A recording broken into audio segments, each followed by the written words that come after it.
Bonjour les amis, j'espère que vous allez bien. Hier, on a travaillé sur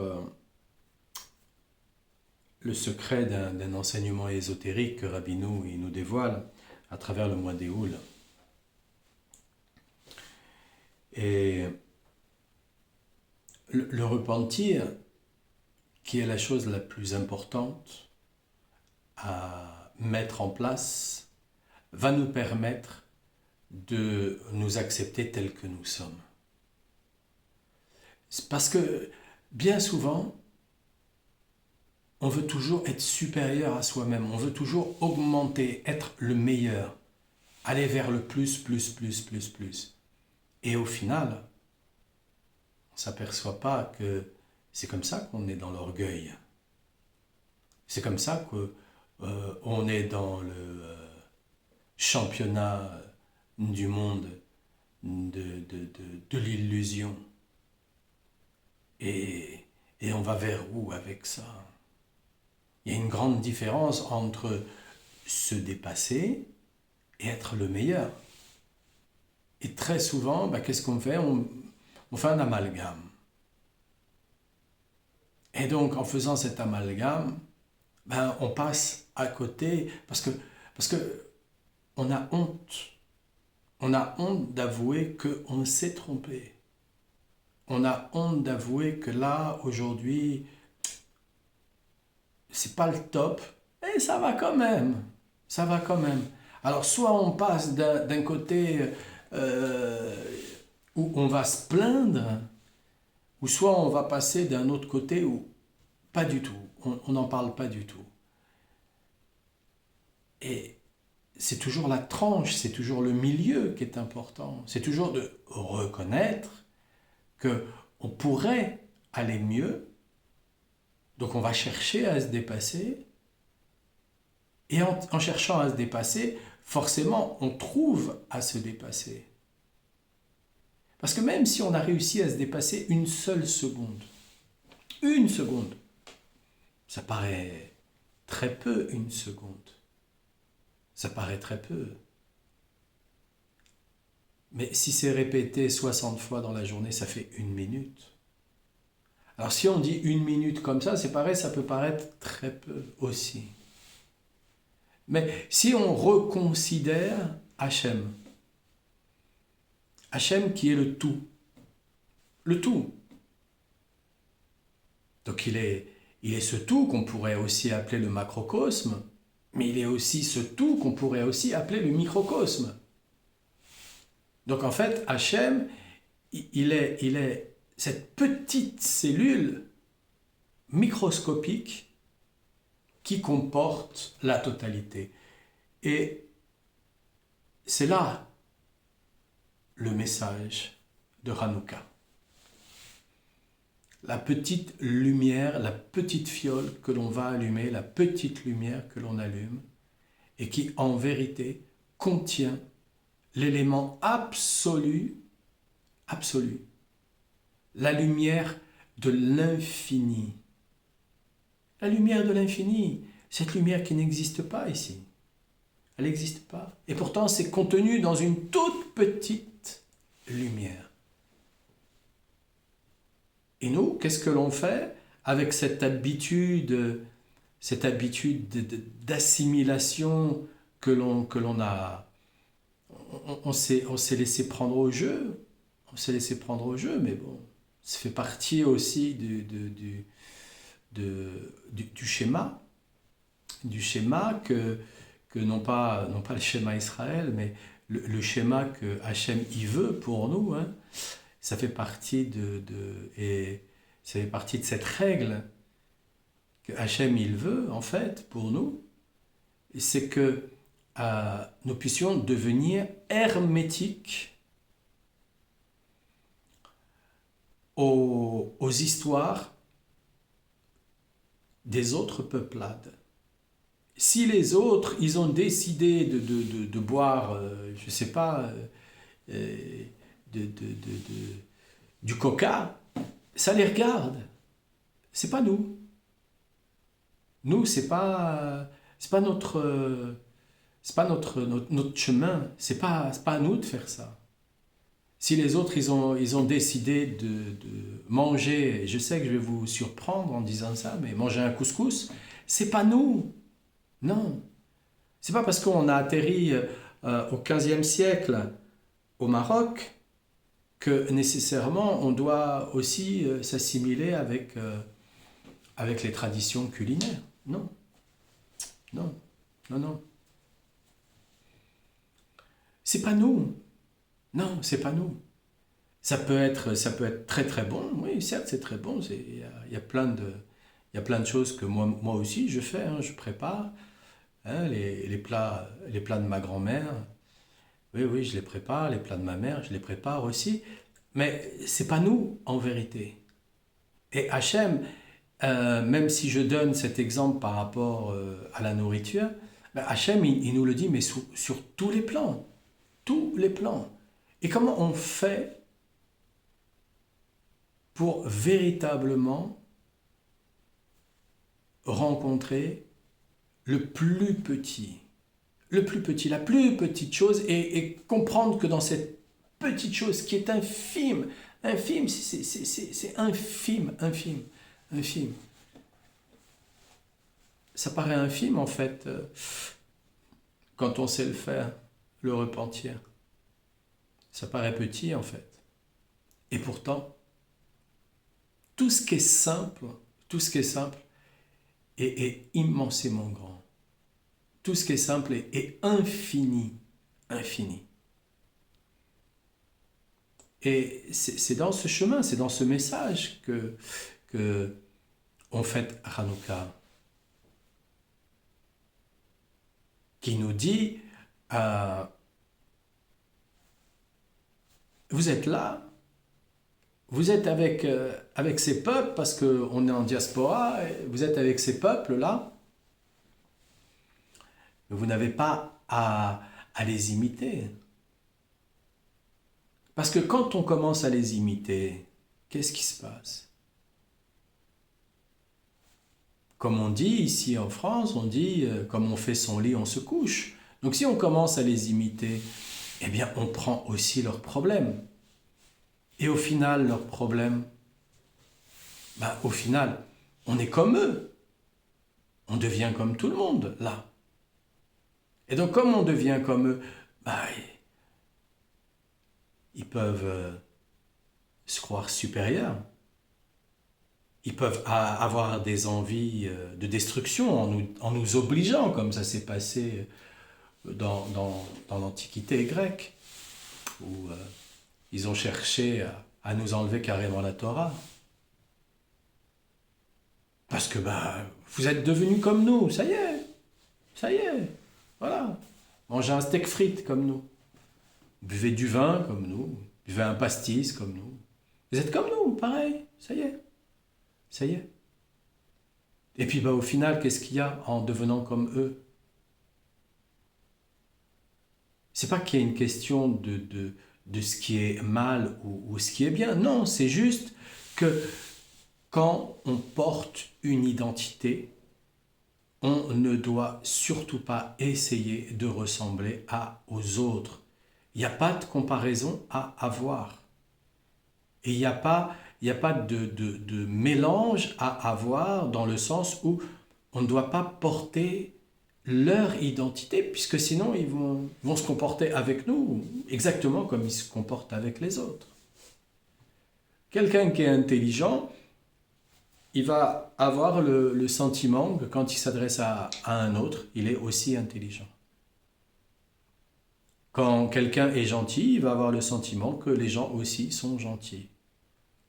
Et du côté négatif, quand quelqu'un est méchant, il va avoir l'impression que les gens sont méchants. Quand il ne s'aime pas lui-même, il va avoir l'impression que les gens ne l'aiment pas. Quand il n'aime pas les gens, il va mettre tout en œuvre pour pouvoir profiter d'eux. Donc Hachem, il nous montre que c'est dans les toutes petites choses que contient les plus grandes choses. Les plus grandes choses. Comment on fait pour ressembler à nos parents? Il suffit d'être un enfant Un enfant, ben, c'est posé, et puis ben, c'est une éponge, et puis ben, il assimile tout. Voilà.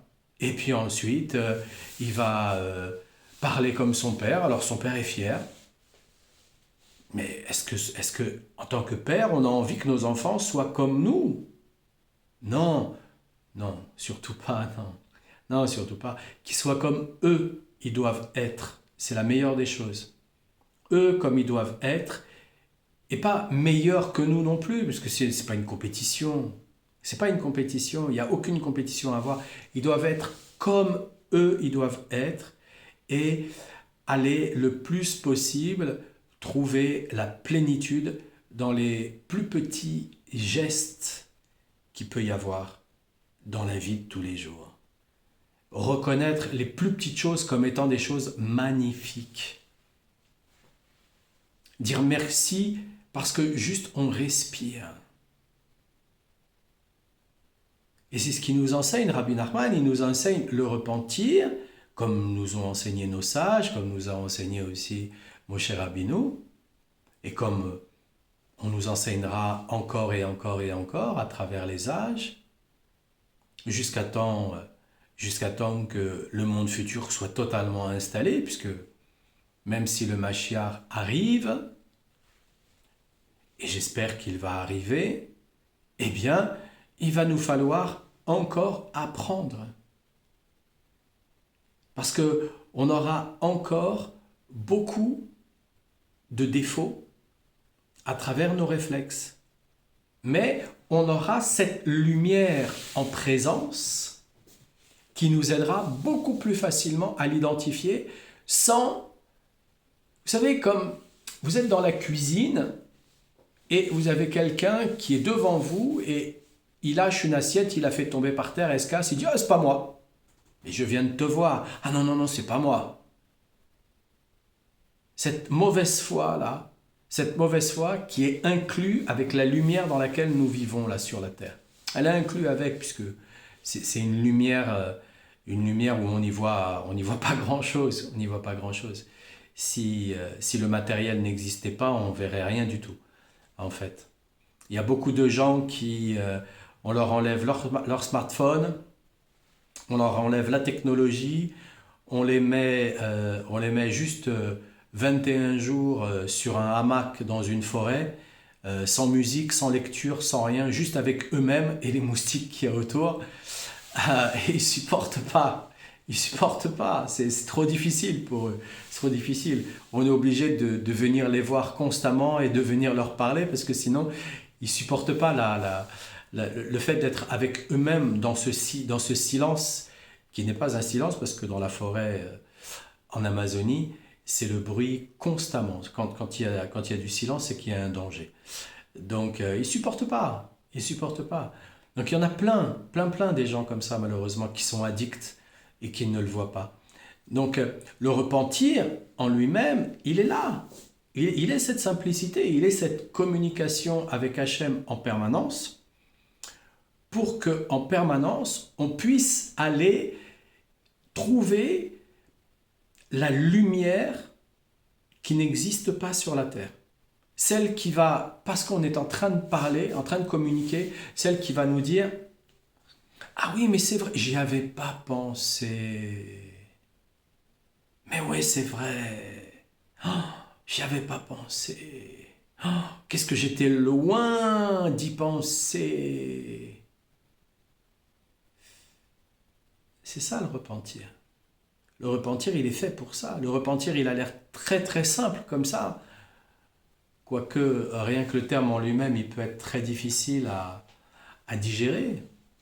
Pour quelqu'un qui est étranglé par l'orgueil, qui a un cœur sec, c'est difficile à digérer le terme repentir. Repentir. Comment ça? Moi, j'ai fait des péchés. Mais alors les autres, mais qu'est-ce qu'ils n'ont pas fait, les autres? Et tatati, et tatata, et tatati, et tatata. Oh. Les autres, c'est les autres. Moi, c'est moi. Donc, il nous enseigne petit à petit et il nous parle de garder le silence pour s'abstenir de répliquer aux offenses. C'est comme si on avait constitué un hiéric. Vous savez, la voyelle à deux points, et en hébreu bien entendu.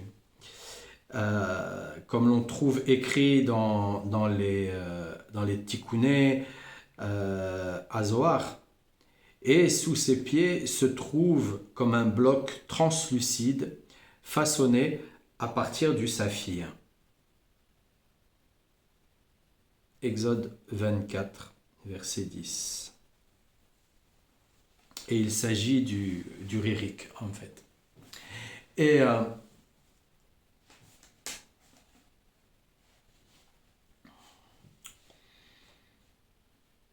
garder ce silence,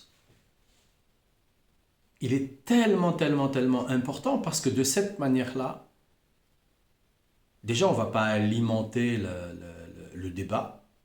Ok. Tu penses ça de moi? Ok. Je suis d'accord, tu penses ça de moi. Pas de souci. Voilà.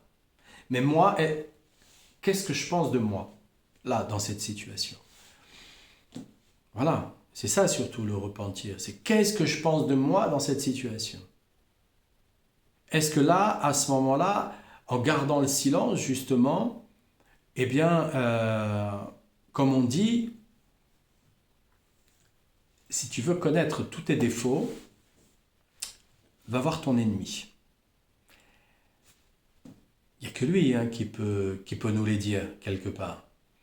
Maintenant, est-ce que c'est vrai? Est-ce que c'est pas vrai? Est-ce qu'il ne fait pas une projection? Est-ce que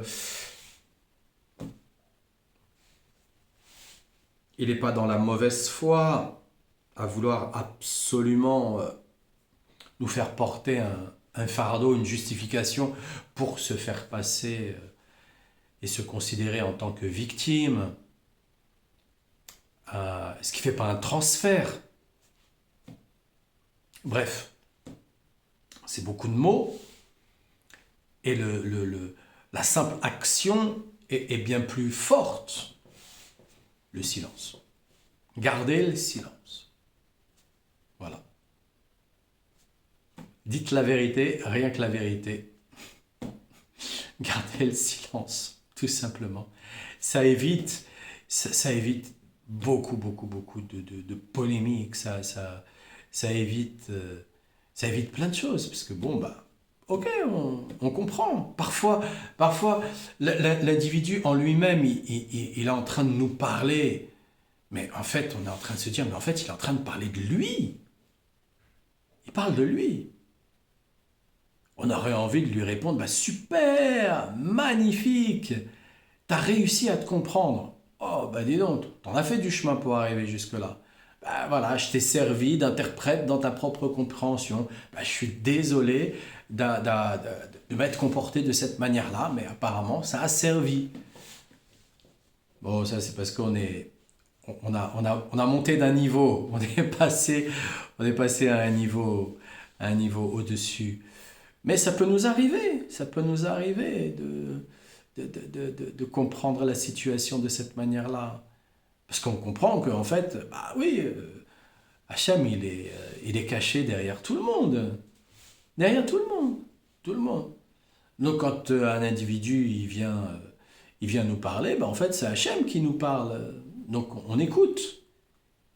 Et si on a nettoyé un petit peu ses yeux, les yeux de son cœur, alors à ce moment-là, on va peut-être pouvoir voir Hachem dans l'histoire. Auquel cas, si on n'y arrive pas, c'est pas grave, c'est pas une compétition, c'est pas une compétition. Tout le monde peut y arriver un jour ou l'autre, mais ça demande de commencer très très jeune, et ça demande beaucoup d'efforts, de sacrifices. C'est pas en faisant un stage, même d'un an, ou même de 6 ans, ou même de 10 ans. Non. Ça demande beaucoup d'efforts, plus que ça. En 10 ans, déjà, on aura bien avancé. Mais c'est aussi pour cette raison que Rabbeinu, il nous dit, mais Viens comme tu es. On s'en fiche. T'es tordu, là, t'es en S. Voilà, tu penses à quelque chose, t'arrives même pas à le prononcer, tellement t'es tordu. Tu veux faire un truc avec tes mains, waouh, waouh, tu te fais mal à chaque fois. Mais c'est pas grave, c'est pas grave, c'est pas grave, c'est pas grave, c'est pas grave. Il nous donne la solution. Il nous donne les solutions, parce qu'il n'y en a pas qu'une. Il nous donne les solutions, il nous dit, voilà, tu l'appliques tout simplement. Voilà. Et nous, c'est simple, hein, c'est simple. C'est simple. Ce qui sera merveilleux, c'est quand on le fera tous. C'est ça qui sera merveilleux. Parce que ça voudra dire que ça y est, on est prêt, et le Mashiach, il va pouvoir se dévoiler. Parce que là, de la manière, si le Mashiach, il se dévoile de la manière dont on est là,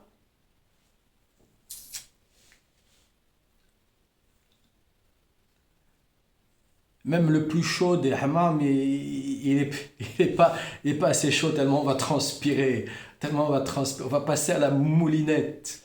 C'est pas possible. C'est pas possible. On peut pas résister. La lumière, elle va être tellement forte, on peut pas résister. Non, non, non. On est en train de vivre des adaptations et on vit des adaptations et c'est pour ça que, ouais, en ce moment, c'est plutôt dur et compliqué. Et pour tout le monde d'ailleurs. C'est pas parce qu'il y en a, ils passent à la télé avec des costumes cravatés et des sourires de vedettes ou de stars qui sont mieux que les autres, hein. Non, non, pas du tout.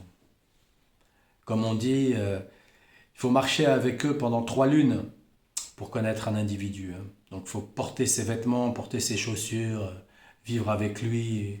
Et on commence à connaître l'individu. Commence à connaître un individu.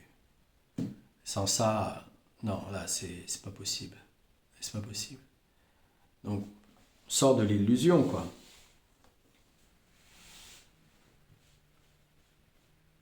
Cela correspond à ce qui est écrit dans Isaïe 66, verset 1. La terre est mon marchepied.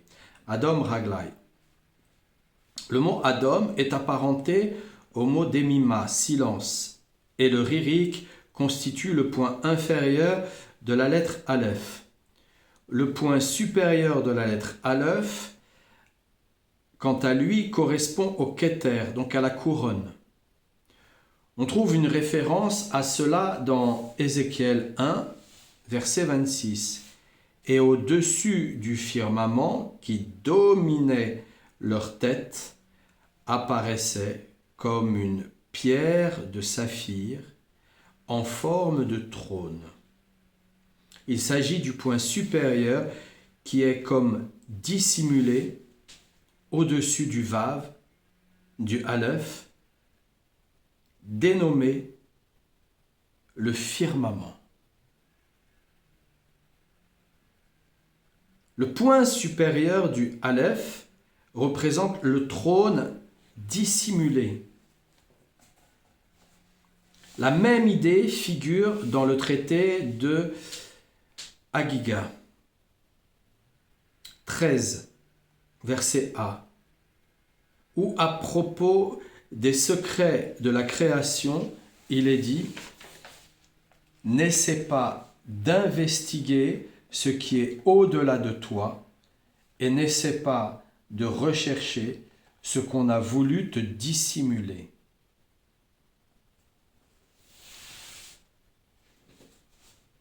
On essaye trop en fait de comprendre et la compréhension est impossible. Mais impossible, impossible. Le chemin, on doit le connaître. Et ce chemin, pour le connaître, on doit appliquer des règles. Donc la halakha. Et puis, tout un tas de positions, de règles que nos sages nous ont proposé, qui nous propose encore à travers Rabbeinu. Et on doit arriver à les mettre en place avec un cœur sincère. Une fois qu'on les met en place avec un cœur sincère, alors à ce moment-là, eh bien, Hachem, c'est lui qui nous fait monter. C'est lui qui nous fait voir ce qui est dissimulé. Auquel cas, je vous assure, il y a beaucoup de gens qui font des quantités de choses, mais ces choses-là, ils ne peuvent pas le voir. Ils prennent des quantités de plantes, ils essayent, rien du tout ils ne voient.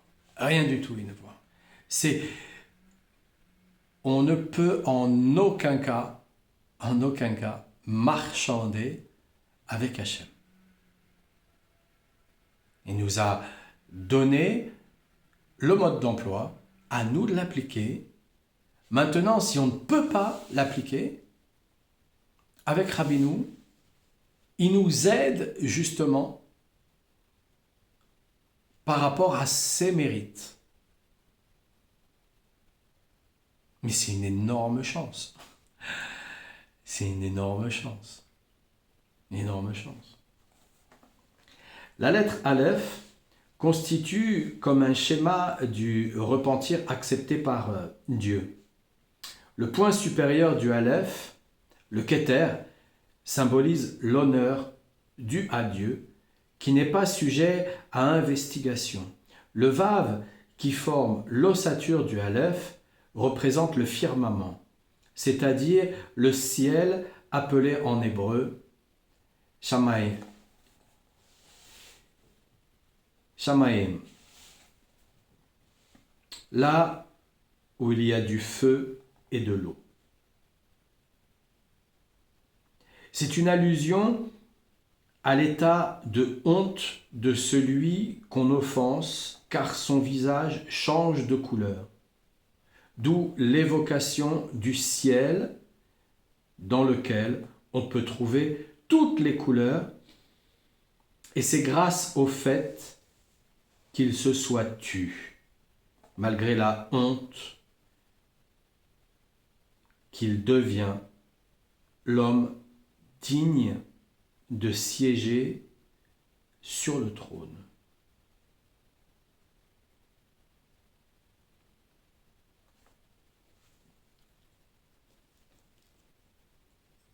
À ce moment-là,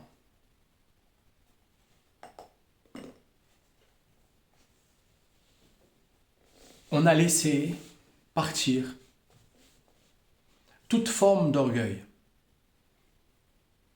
On n'est plus du tout accroché à j'ai compris, je connais, à une imagination, à un fantasme, à une élucubration. On a tout laissé partir. On a totalement accepté que si Hachem nous dit qu'on a fait une faute, on a fait une faute. On s'en souvient pas, mais c'est pas grave. Un jour ou l'autre, quand on passera de l'autre côté, et que là on nous montrera le film de notre vie, on nous montrera les séquences, on dira, tu vois, t'étais dedans, tu vois, c'est clair, c'est toi, c'est bien toi ça, non? On pourra que accepter. On pourra que dire, ah, je m'en souvenais pas. Et pourquoi on s'en souvenait pas? Parce que nous n'étions pas aux commandes. On fait des fautes parce qu'on n'est pas aux commandes. Donc si on n'est pas aux commandes, qui c'est qui est aux commandes? Le Yetzer Hara. Et donc c'est pour cette raison qu'on s'en souvient plus, parce qu'on n'est pas aux commandes. Je sais pas, qu'est-ce que j'ai fait ce jour-là, à cette heure-là, je sais pas. Donc quand on est devant Hachem, la seule chose c'est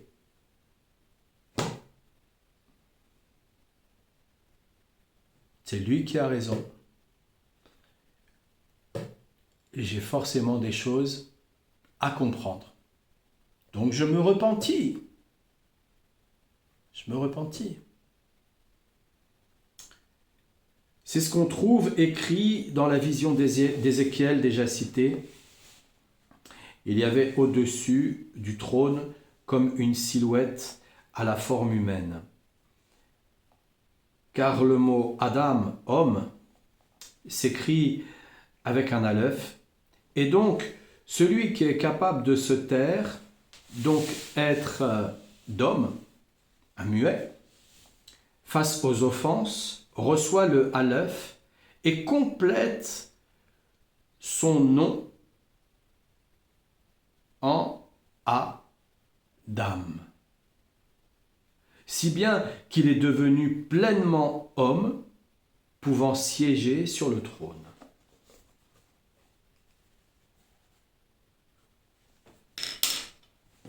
En fait, les amis, on doit comprendre une chose. C'est que nous vivons avec deux âmes en totale contradiction. Nous avons l'âme animale, que nous croyons être dans cette société compliquée, détraquée, hérétique, qu'on croit être normale, et cette âme animale, elle a des besoins. Et nous avons une âme divine qui a un désir totalement différent de tous les besoins de l'âme animale. Et tant que l'âme animale et l'âme divine n'ont pas fusionné, il ne peut pas y avoir l'homme, il ne peut pas y avoir la dame Kadnosh. Et la seule façon de fusionner, c'est que l'âme animale qui a tendance à riposter, à vouloir se venger, à vouloir se battre, à vouloir conquérir, à vouloir gagner, à vouloir remporter, à vouloir être le plus beau, à vouloir être le meilleur, à vouloir je ne sais pas quoi, dans toutes ces formes d'orgueil et d'égoïsme qu'on peut trouver ici sur la terre, et bien, tant que cette âme, elle ne s'est pas reposée en l'âme divine, on ne peut pas être considéré comme un homme. On est un homme en devenir. En devenir. Mais on n'est pas encore. Être un homme, c'est pas avoir des responsabilités, c'est pas avoir une vie de famille. Non, c'est pas ça. C'est pas du tout ça. Tout le monde, en vérité, peut avoir des responsabilités et avoir une vie de famille. Chacun va la manier, la réaliser, l'amener à son but, à la manière dont il peut. Et pas forcément dont il veut. Maintenant, comme quand l'âme animale et l'âme divine ont fusionné, eh bien, son vouloir et son pouvoir sont identiques, ne forment plus qu'un.